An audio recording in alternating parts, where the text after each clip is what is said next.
You couldn't make this stuff up, could you? The Conservative Party's push to ban cousin marriage has sparked accusations of Islamophobia, with critics claiming that a Tory MP's proposed bill incites hate. But let's take a moment to unpack this and ask ourselves, how does a debate about public health, personal freedoms, and cultural practices spiral into accusations of hate-mongering and Islamophobia? In today's video, we're diving deep into this story, exploring both sides of the argument, and discussing why this issue has become so polarizing. We'll also cover the latest news from across the country, so stick around. And before we get started, don't forget to like this video, subscribe to the channel, and join our fast-growing community. Just a quick one to say we do have new One Keir t-shirts available on our website. Go to britishstand.com or check the link in the description. At the heart of this debate is Basildon and Billericay MP Richard Holden, who brought a private member's bill to Parliament to address what he describes as the risks to health, freedom, and the cohesion of our society posed by first-cousin marriage. The bill, which had its first reading in December and is up for a second reading today, has drawn sharp criticism from various quarters. Critics argue that the proposed ban is less about addressing genuine public health concerns and more about political point-scoring and stoking division. Natasha Ratu, CEO of the charity Karma Nirvana, which supports survivors of forced marriage and honor-based abuse, described the backlash to cousin marriage as counterintuitive. She claims it could discourage individuals affected by its negative impacts from seeking help, for fear of being caught in a politically charged debate. Professor Neil Small, co-author of the Born in Bradford study, weighed in on the issue, suggesting that instead of outright bans, the focus should be on education and access to genetic testing. According to him, inflammatory rhetoric risks alienating communities and hindering the adoption of science-based solutions that could help families make informed choices. Meanwhile, representatives of the Ahmadiyya Muslim community UK have labelled the proposed ban as damaging, arguing that it would stigmatise their community and infringe upon fundamental freedoms. They emphasise that cousin marriages often provide stability and support within extended families. While I respect the importance of cultural traditions, the health risks associated with cousin marriages are well documented. Studies show increased risks of genetic disorders, stillbirths, and other complications for children born from these unions. So why are we skirting around these facts in favour of political sensitivities?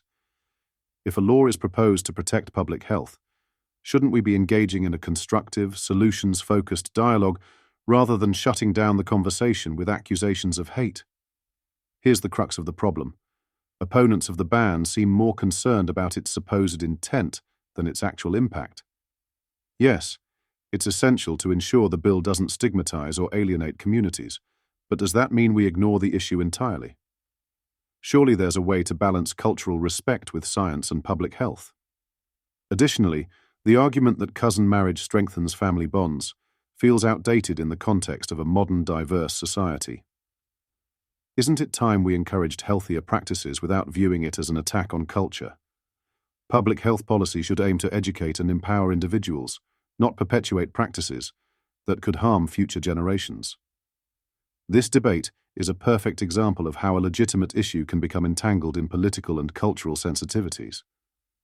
It's frustrating that efforts to address real risks are being dismissed as divisive rather than constructive. If we can't have an open and informed conversation about this, how can we move forward as a society? Let me know your thoughts in the comments below. Do you think this bill is justified, or do you believe it oversteps the mark? Let's discuss in the comments. In some other news, Sadiq Khan has been placed under investigation for accepting free tickets to a Taylor Swift concert last summer. On Friday, City Hall's standards watchdog confirmed it would be examining whether Labour's Mayor of London exercised an appropriate level of caution in deciding to accept the tickets to the show last August. The investigation comes after Conservative London Assembly member Susan Hall lodged a formal complaint against longtime opponent Khan, though 3 of her 4 allegations were dropped by authorities. A Greater London Authority, GLA, spokesman said, "The monitoring officer has reviewed the complaint against the mayor and will not be investigating 3 of the 4 allegations. An investigation will now take place to establish if the mayor exercised an appropriate level of caution in deciding to accept the tickets. A spokesman for the Mayor of London said, "Any gift accepted by the mayor is declared openly and transparently. In this case, there was an administrative error which was corrected. The mayor has no involvement in the procurement process for GLA events, nor in the tendering of these contracts. The mayor's office will continue to ensure all the right processes are followed and looks forward to explaining the approach that was taken in this instance." In some other news, a man has been sentenced for fraudulently claiming more than £22,000 in benefits while working as a taxi and delivery driver. Larry Guff of Lambert Terrace appeared at Gloucester Crown Court on January 8th, where he received a 12-month community order for making false benefit claims. The fraud involved council tax reduction, housing benefit and pension credit claims from Tewkesbury Borough Council and the Department for Work and Pensions, DWP. Guff fraudulently claimed £2,212 and 37 pence in council tax reduction from September 2020 to August 2023. He also dishonestly obtained £8,285 and 61 pence in housing benefit from Tewkesbury Borough Council. The largest sum was £11,726 and 33 pence in pension credit claimed from the Department for Work and Pensions. At Cheltenham Magistrates Court, he pleaded guilty to making false representations under both the Council Tax Reduction Scheme regulations and the Social Security Administration Act.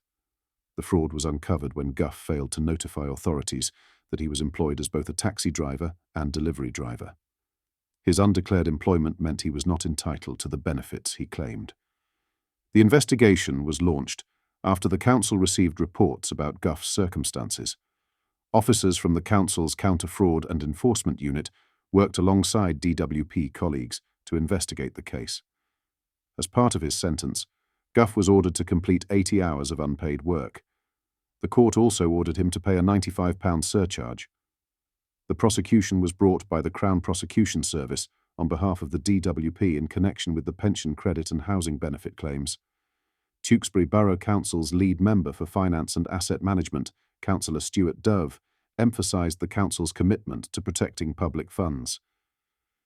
Tewkesbury Borough Council is committed to ensuring that public funds are used appropriately and that those who attempt to defraud the system are held accountable, he said.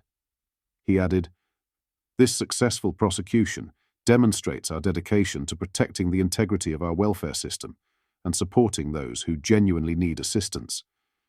We encourage residents to report any suspicions of fraud to help us maintain fairness and justice in our community." What are your thoughts on what we discussed in today's video? Let me know down in the comments section below.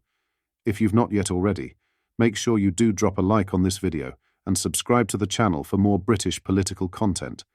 Thank you, take care, goodbye.